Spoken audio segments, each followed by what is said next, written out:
Hi everyone, कैसे सभी लोग। आई होप सब अच्छे होंगे। स्वागत है आपका एक बार फिर से अनअकैडमी पे। मेरा नाम है शेखर सिंह। और दोस्त, क्लास 11th में जैसे ही आप आते हैं तो ऑब्वियसली एक बुक से तुम्हारी पहले एक साइंस की बुक थी, अब केमिस्ट्री की ही दो पार्ट हो गए हैं। बट सबसे ज्यादा जो आपको तकलीफ देगा केमिस्ट्री में अगर आप सही से पढ़ाई नहीं करोगे वो है ऑर्गेनिक केमिस्ट्री। दोस्त, क्लास 11th में भी दो चैप्टर है, आपको बताइए, हाइड्रोकार्बन और सम बेसिक कॉन्सेप्ट्स। उसके बाद क्लास 12th में बोर्ड्स में जब आप जाओगे 50% मार्क्स ऑर्गेनिक कवर करेगा। Same goes with NEET also, CUET, JEE. कहने का मतलब यह है कि आपने साइंस स्ट्रीम चूज कर ली है और केमिस्ट्री आपके पास है, तो दोस्त बिना ऑर्गेनिक के तुम्हारी नैया पार नहीं होगी। तुम अगर ये सोच के चलो हम तो ऑर्गेनिक पढ़ेंगे ही नहीं, सिर्फ फिजिकल इनऑर्गेनिक से काम चल जाएगा, कोई भी ना एग्जाम निकलेगा ना बोर्ड में नंबर आएंगे। तो कहने का मतलब यह है कि ऑर्गेनिक तो पढ़नी पड़ेगी बाबू। अब ऑर्गेनिक पढ़नी है तो बेसिक से स्टार्ट करनी पड़ेगी, और बेसिक जो है उसमें ऑर्गेनिक के लिए टर्म दिया गया है जीओसी, जनरल ऑर्गेनिक केमिस्ट्री। यहां पे लिखा भी हुआ है जीओसी टॉपिक्स। जीओसी का मतलब है जनरल ऑर्गेनिक केमिस्ट्री। कौन कौन से टॉपिक है मास्टर ऐसे?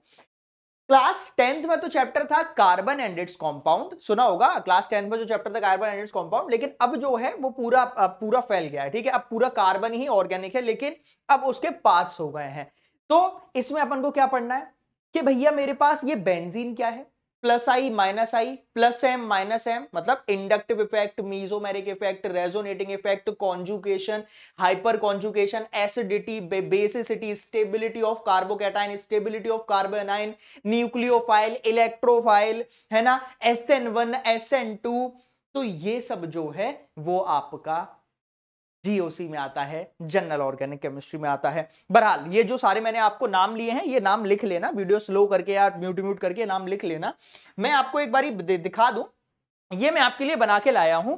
आपके में है क्या क्या जीओसी क्लास 11th के बारे में अगर मैं बात करता हूं, अगर मैं जीओसी क्लास 11th के बारे में बात करता हूं तो आपके में क्या क्या है? देखो, बेसिक प्रिंसिपल एंड टेक्निक्स है, ठीक है। बेसिक प्रिंसिपल के भैया कौन कौन सी टेक्निक से मैं कोई सिंथेसाइज कर सकता हूं जो कि सिर्फ क्लास 11th में आगे काम नहीं आएगा।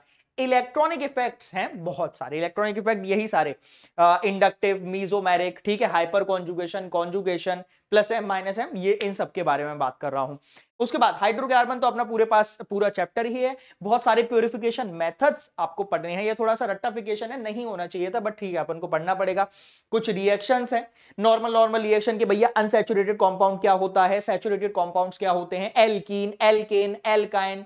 मतलब एल्केन का जनरल फॉर्मूला CnH2n+2, एल्कीन का जनरल फॉर्मूला CnH2n, एल्काइन का जनरल फॉर्मूला CnH2n-2। तो ये सब आपको टिप्स पे याद होना चाहिए।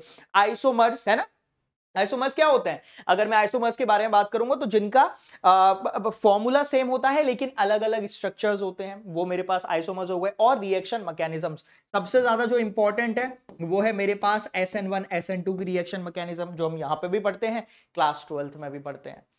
तो कहने का मतलब यह है कि कहानी इतनी आसान नहीं है जितना आप सोच के चल रहे हो कि भैया जीओसी जो है वो आराम से हो जाएगी। नहीं, आपको आज ही स्टार्ट करना पड़ेगा, अभी ही स्टार्ट करना पड़ेगा, तब आपको जीओसी थोड़ी बहुत समझ आएगी कि हाँ भैया यहां से ये पढ़ना है, यहां से वो पढ़ना है, कौन से टॉपिक से स्टार्ट करना है।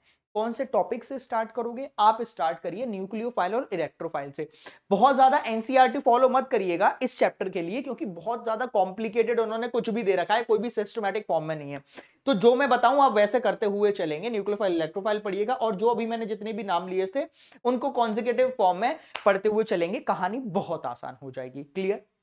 ये चीज आप मानोगे? अच्छा हाँ भाई, और हाँ एक चीज मैं आपको और बता दूं, किसी को भी कोई भी दिक्कत आए और जीओसी में, क्योंकि अपने पास फिजिकल केमिस्ट्री, इनऑर्गेनिक केमिस्ट्री और ऑर्गेनिक केमिस्ट्री सब है, लेकिन ऑर्गेनिक केमिस्ट्री जो है वो मेरी पर्सनल फेवरेट है। जो मेरे पुराने साथी हैं वो जानते भी हैं, जो अभी नए जुड़े हुए हैं उनके लिए मैं बता दूं, हालांकि मैं पढ़ाता सब हूं, लेकिन ऑर्गेनिक में मतलब बाकी अगर मैं 100% पढ़ाऊंगा, इसमें 200% एनर्जी होती है। कुछ होता है ना कि यार ये मेरा फेवरेट है, इसमें मजा है, तो ये मेरा मजा है और अच्छी चीज में मजा है, क्योंकि ये मैक्सिमम मार्क्स कैरी करता है। तो ये चीज आप ध्यान रखेंगे, है ना। बस इतना ही मुझे आपको बताना था। टॉपिक्स मैंने आपको बता दिए, बाकी जो है वो आप कमेंट बॉक्स में बताएंगे कौन कौन से टॉपिक में आपको दिक्कत आती है, उनको मैं लाइव फॉर्मेट में पढ़ा दूंगा। बाकी मैंने सेशंस भी ले रखे हैं, चैनल पे जाके आप देख लीजिएगा। क्लियर है? और अगर आपको दिक्कतें आ रही हैं जिंदगी में कि मास्टर और भी चीजें समझ नहीं आ रही हैं, तो एक लास्ट उपाय है हमारे पास 60% अनलॉक के साथ आपका 100% फियर लॉक करने का। समझे?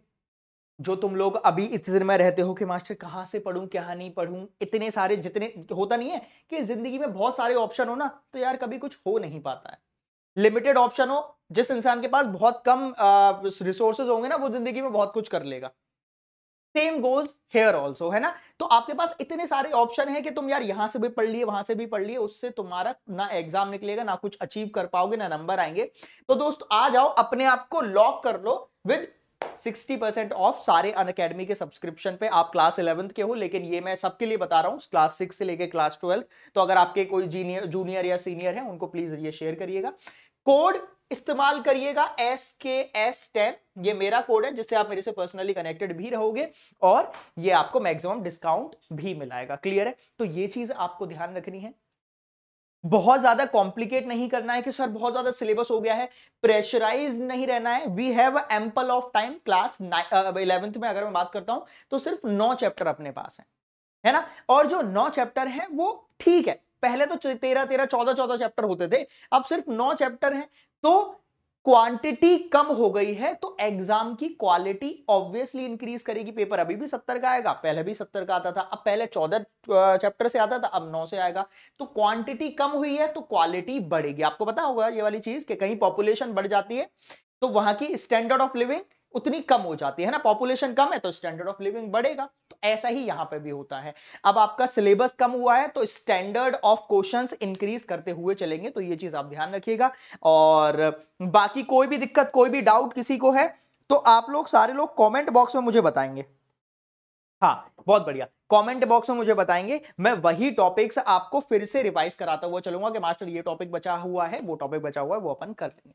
क्लियर है? ये ऑफर ध्यान रखिएगा। मिलते हैं बैच में, तब तक के लिए अपना ख्याल रखिए। Thank you so much, all the best, bye bye.